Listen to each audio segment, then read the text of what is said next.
मुझे कंसिडर करने के लिए थैंक यू सो मच। लेकिन रितु जी, अगर आपको लगता है कि पैसा कम है तो मैं आपका पेमेंट बढ़ा सकता हूँ। आप एक बार कॉन्ट्रैक्ट तो देख लीजिए।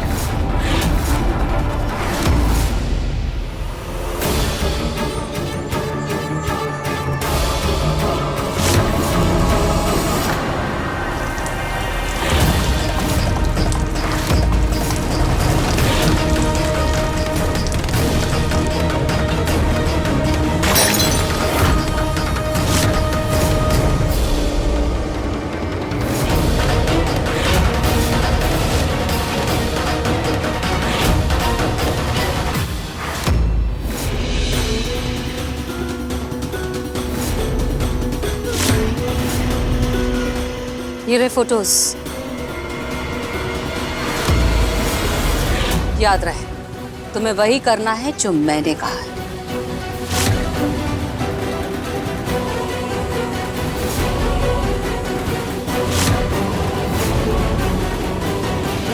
आप सोच लीजिएगा, मैं बाद में आता हूँ।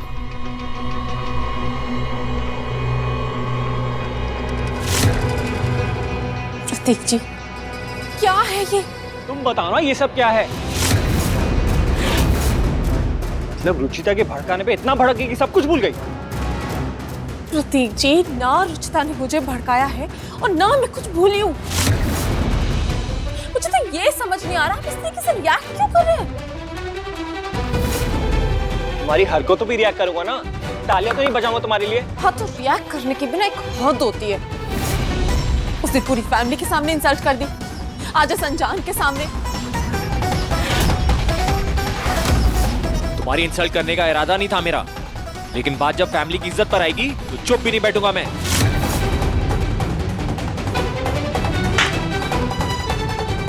तुम ये सब मॉडलिंग नहीं करोगी, बात खत्म। हाँ, तो वो मैं डिसाइड करूंगी, आप नहीं। तुम्हारे फैसले पर मेरा भी हक है, पति हूं तुम्हारा। हाँ, तो पति का हक जताना है तो मेरा साथ देकर भी जता सकते हैं ना। यार, वह चिल्लाकर अपना अधिकार जताने की जरूरत नहीं है। पत्नी हूं मैं आपकी, कोई पर्सनल प्रॉपर्टी नहीं।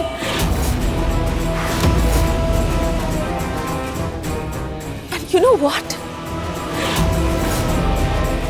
इस प्रोजेक्ट के बारे में तो मैं वैसे भी नहीं सोच रही थी, बट नाउ मैं सोचूंगी फिर डिसाइड करूंगी।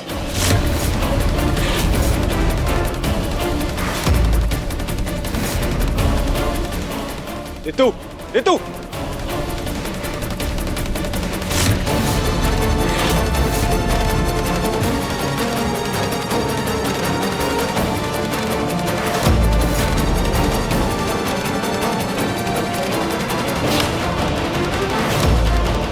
सब उस रुचिता की वजह से हो रहा है। ये तो सिर्फ ट्रेलर था माँ जी, असली फिल्म तो अब शुरू होगी।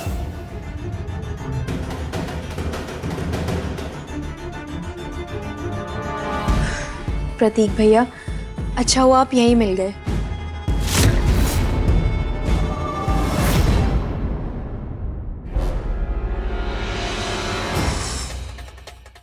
लीजिए, सेब खाइए, फिल्म लंबी है।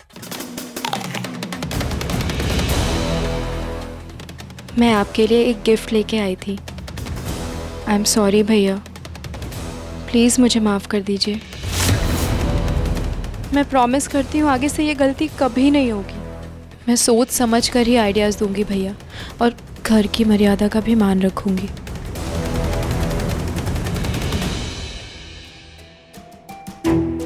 आपके फेवरेट ब्रांड की वॉच है,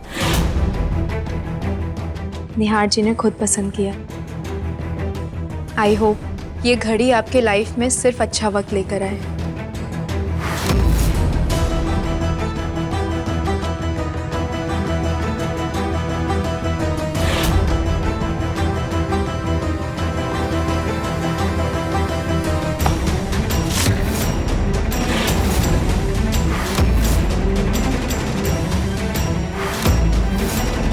वक्त की कभी कोई गारंटी नहीं होती रुचिता, बदलना उसकी फितरत है। इंसानों की तरह वो भी कभी भी बदल जाता है। भैया, ये आप कैसी बातें कर रहे हैं?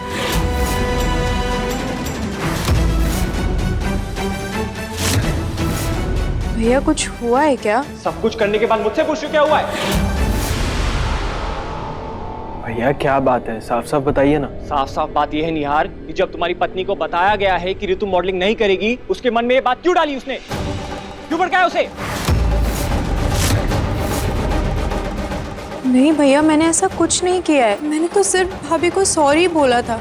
इनफैक्ट वो तो खुद इंटरेस्टेड नहीं है मॉडलिंग में भैया। इंटरेस्टेड नहीं थी, लेकिन तुम्हारे बात करने के बाद अचानक से उसे इंटरेस्ट आ गया। ये घड़ी मेरे अच्छे वक्त के लिए दी है ना तुमने रुचिता, लेकिन सच कहूं तो जब से तुमने हमारी जिंदगी में इंटरफेयर करना शुरू किया है, तब से ही हमारा बुरा वक्त चल रहा है।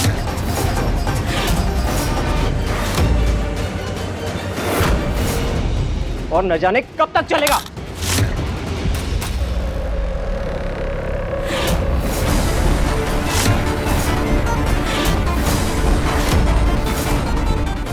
भाई भाई भाई,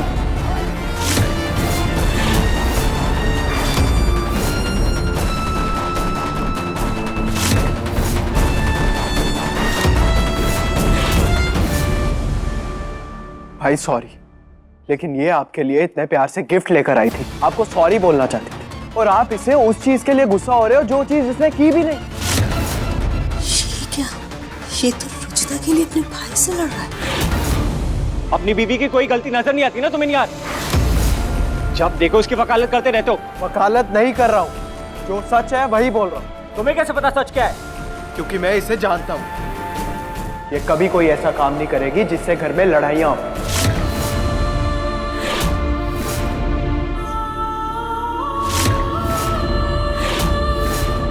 सही कहा तुमने, डायरेक्ट किसी को नहीं लड़वाएगी ये सिर्फ सिचुएशन को मैनिपुलेट करना जानती है, लोगों को भड़काती है, बहकाती है, जिससे वो लोग आपस में ही लड़ लेते हैं। भाई प्लीज, आप इसके गिफ्ट की इंसल्ट तो ऑलरेडी कर ही चुके हैं, इसकी इंसल्ट मत कीजिए। और इसकी वजह से तुम अपने भाई की इंसल्ट कर रहे हो, उसका क्या? निहार जी, आप प्लीज शांत हो जाइए।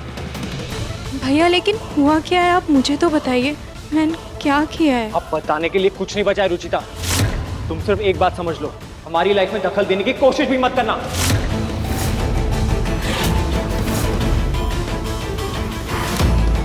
भैया मेरी बात तो सुनिए। भाई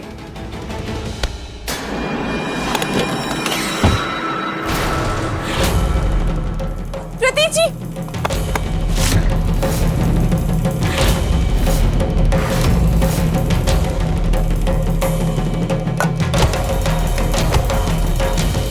निहार जी, बस निहार,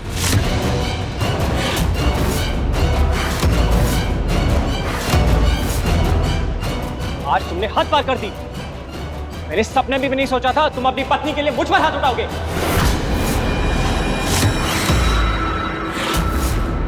भाई आप गलत समझ रहे हैं। मैं Enough!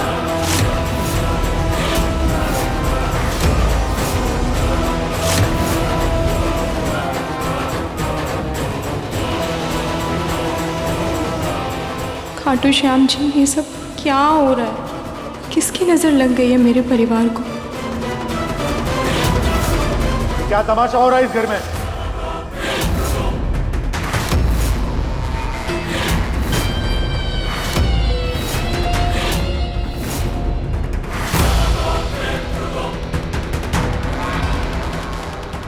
लोहा गरम है पूनम, वार कर दे।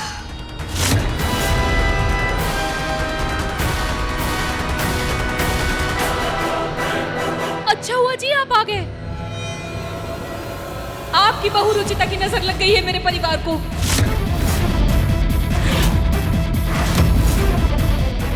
देखिए ना दोनों भाई आपस में कैसे झगड़ रहे हैं, और ये सब रुचिता की वजह से हो रहा है। क्या किया रुचिता?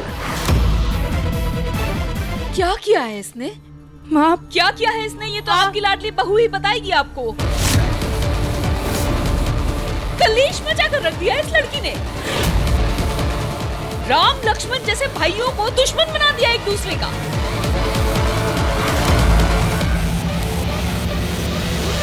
पहले तो इसने ऋतु को मॉडलिंग के लिए भड़काया,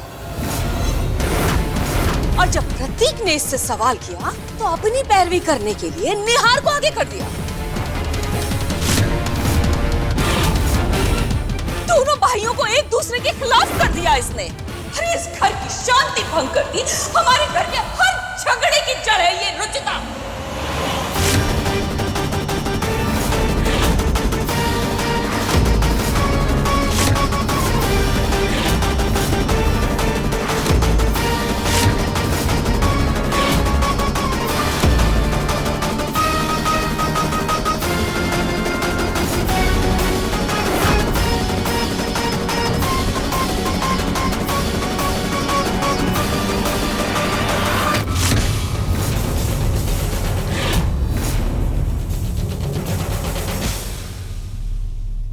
पापा बिना कुछ कहीं निकल गए? जब इनका गुस्सा बर्दाश्त के बाहर हो जाता है तो ऐसे ही चुप हो जाते हैं, किसी से कुछ नहीं कहते। पूनम, तू जाके नरेश से बात कर अभी। हाँ।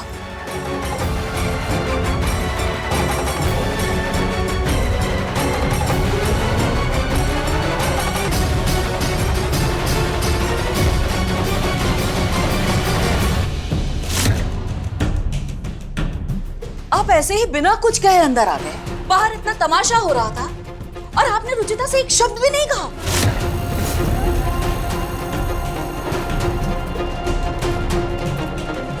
जो कि रुचिता से ज्यादा इस घर की जिम्मेदारी आपकी है पूनम जी। अगर आपको लगता है कि यह सब रुचिता की वजह से हो रहा है तो आपने कुछ किया क्यों नहीं? उसे रोका क्यों नहीं? उसे समझाया क्यों नहीं? मुझसे शिकायत करने का इंतजार क्यों कर रही थी आप? क्या अब आपसे अपने घर की जिम्मेदारियां भी नहीं संभाली जा सकती?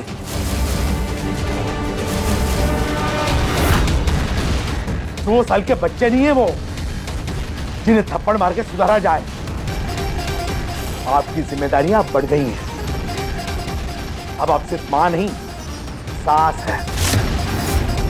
इसलिए अपनी जिम्मेदारियां समझिए और इस घर को चिड़ियाघर होने से बचाइए।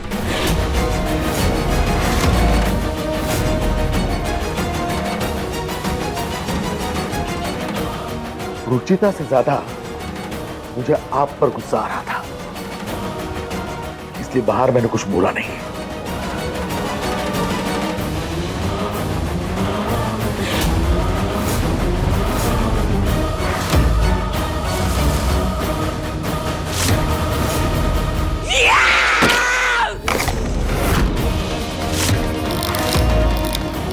रुचिता की वजह से आज इन्होंने मुझे डांटा। इस लड़की का खेल अब मैं खत्म करूंगी।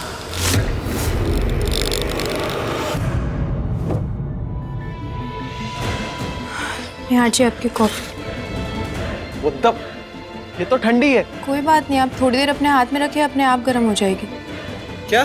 गुस्से में गर्म तवे की तरह तप रहे हैं आप। कॉफी को तो गर्म होनी ही है। Very funny. ये लीजिए आपकी गर्म कॉफी।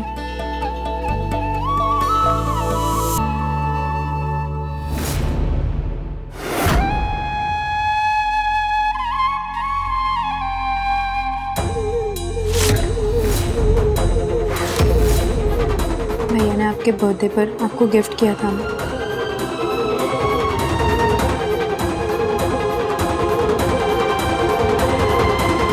निहार जी, आपको भैया से ऐसे बात नहीं करनी चाहिए थी। तो कैसे बात करता?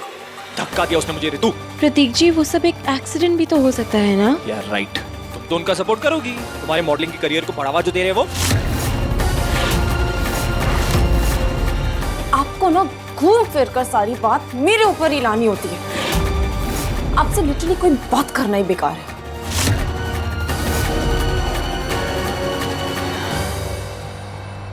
बेकार की बात नहीं है निहार जी। देखिए, अभी आप गुस्से में हैं ना, इसलिए आप ऐसी बात बोल रहे हैं। इनफैक्ट गुस्से से ज्यादा अभी आप दुखी हैं, तभी आप ऐसा रिएक्ट कर रहे हैं। पता है निहार जी, दुनिया में ना हमारे सबसे पहले दोस्त होते हैं हमारे भाई बहन। हमारी लाइफ के सबसे स्पेशल फ्रेंड्स। भाई बहन का रिश्ता ना एकदम इस कॉफी की तरह होता है, थोड़ा सा कड़वा और थोड़ा सा मीठा। और इसकी आदत तो ऐसी होती है कि कुछ भी कर लो छूटती नहीं है। और इसका कोटा अगर पूरा ना हो तो ना दिल काम करता है और ना दिमाग। निहार जी, जैसे आपका कॉफ़ी पी के मूड फ्रेश हो जाता है ना, वैसे ही भैया से बात करके भी आपका मूड फ्रेश हो जाएगा। इसलिए हो सके तो भैया से बात कर लीजिए। मैं निहार और प्रतीक के बीच के झगड़े को खत्म करके रहूंगी। आप बिल्कुल चिंता मत कीजिए जी। चलिए अच्छा है, आपको अपनी जिम्मेदारियों का एहसास तो है? जी बिल्कुल है। मैं अपनी तरफ से पूरी कोशिश करूंगी कि घर का माहौल ठीक हो जाए।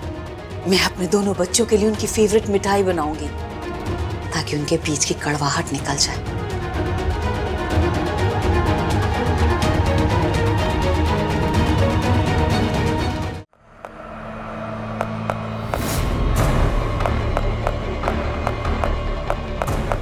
जल्दी कर पूनम, कोई आ जाएगा। अरे 1 मिनट माँ जी।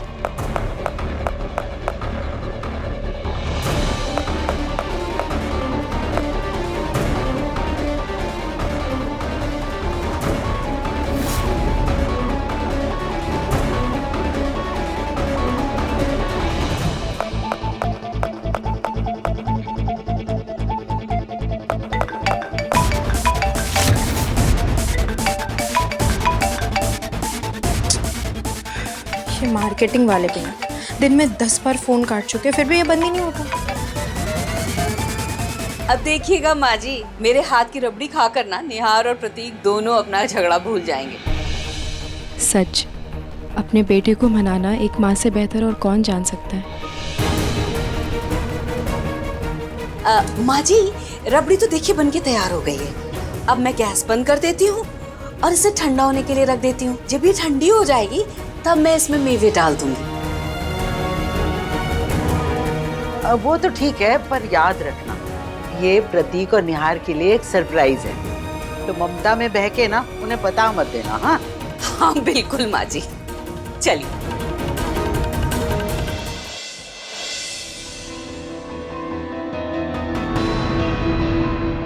खाना बनाने का टाइम हो गया, खाने की तैयारी कर लेती हूँ। लो, माँ गैस बंद करने की जगह तेज करके चली गई। बंद कर देती हूँ।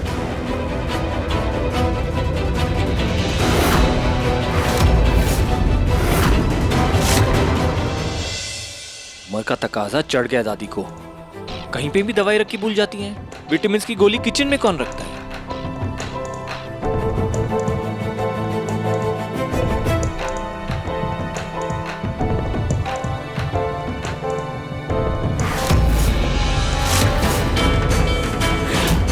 देखना, सरप्राइज सरप्राइज ही रहे।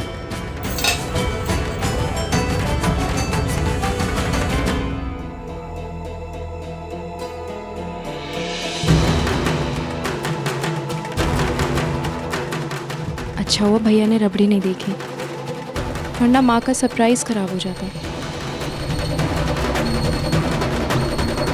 पूनम का निशाना तो बिल्कुल सही जगह पर लगा है।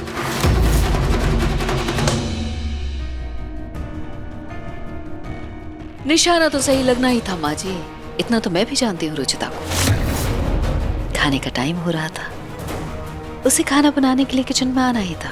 और फिर मुझे ये भी पता था कि रबड़ी को यूं उबलता हुआ देखकर ऐसे ही तो नहीं छोड़ देगी। वैसे माँ जी कमाल है, आपने भी ना बिल्कुल सही टाइम पर भेजा प्रतीक को किचन में। मेरा हर एक निशाना रुचिता को इतने घाव देगा, न वो किसी से अपना दर्द बता पाएगी, ना ही किसी से अपना दर्द छुपा पाएगी।